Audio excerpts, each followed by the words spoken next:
Hey everyone, and welcome to RUBIN'S Mind Lab, where we break down the latest research into what it really means. Ever wonder why some things stick in your memory forever, while others vanish as quickly as they appear? Well, a fascinating new study dives deep into how we remember things, and it turns out there is a clever trick our brains use. This paper is all about something called semantic elaboration. Sounds fancy, right? But basically, it's about how we make connections between new information and things we already know.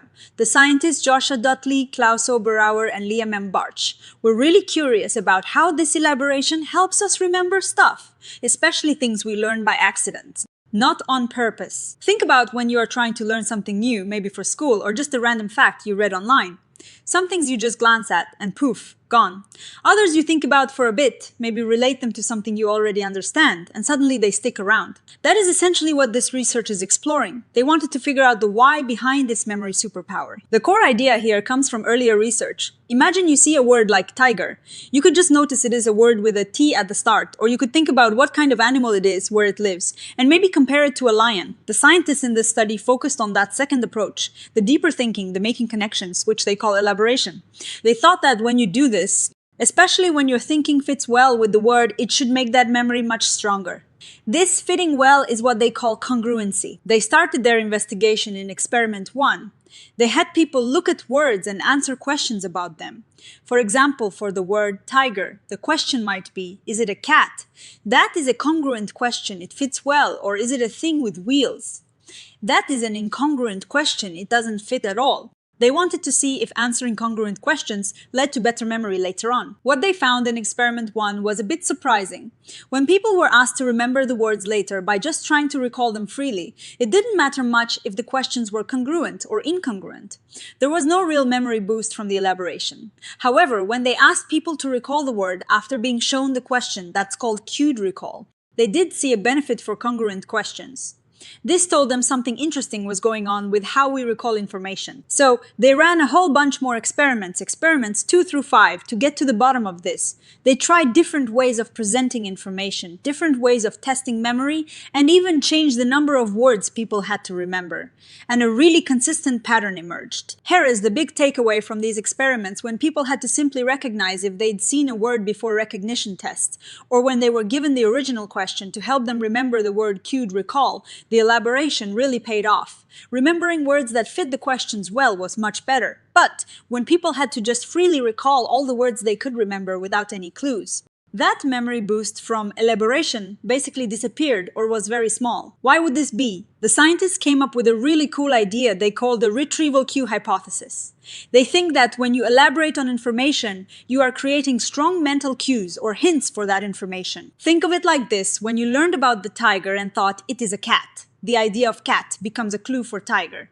In a recognition test, if you see the word tiger, it easily reminds you of the clue cat. And that helps you confirm you saw it before, in cued recall. If you see is it a cat, you can easily remember tiger. But in free recall, where you have to generate the clues yourself from scratch, it's much harder to spontaneously think of cat to help you remember tiger. The clues are there in your memory, but you can't always easily access them without a little help. To test this idea further, they did experiment 6. They had people try to recall the questions themselves, not the words. And guess what? People weren't very good at recalling the questions, especially if the questions were phrased as sentences.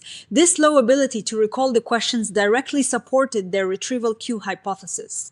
If you can't recall the cue, you can't use it to help you remember the main information. They even built a computer model to check their ideas. They plugged in the probabilities of remembering the clues and remembering the words, and the model was able to pretty accurately predict the memory performance they saw in their earlier experiments.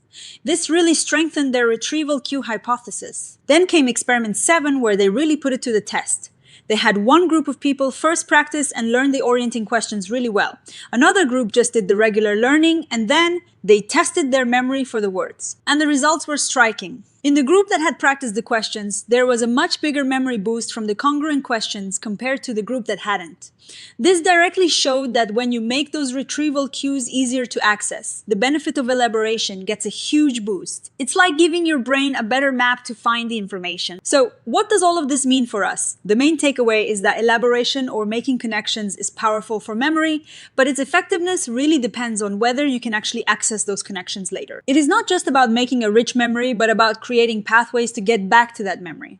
If those pathways, those retrieval cues, are hard to find, the memory benefit shrinks. This explains why sometimes elaborating on information, especially if it's in a complex format like a sentence that's hard to recall, might not lead to better memory in free recall compared to recognition. The researchers also point out that other ideas about memory, like just making memories more distinct or rich, don't fully explain why the boost from elaboration disappears in free recall.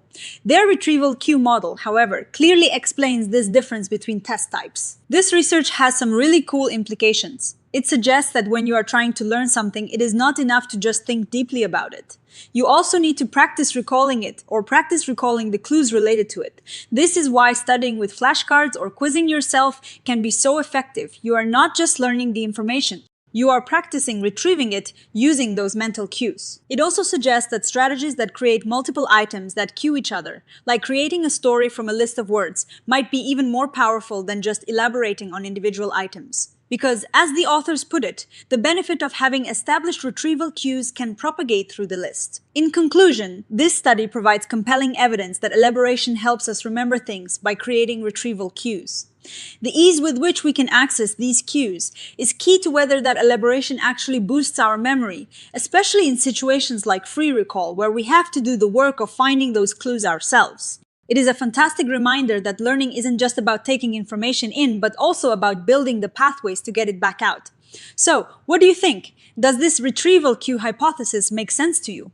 Have you ever found that practicing recall makes a huge difference? Let me know in the comments below, and if you enjoyed this deep dive into memory, please give this video a like and subscribe to RUBIN'S Mind Lab for more fascinating science breakdowns. We'll see you next time.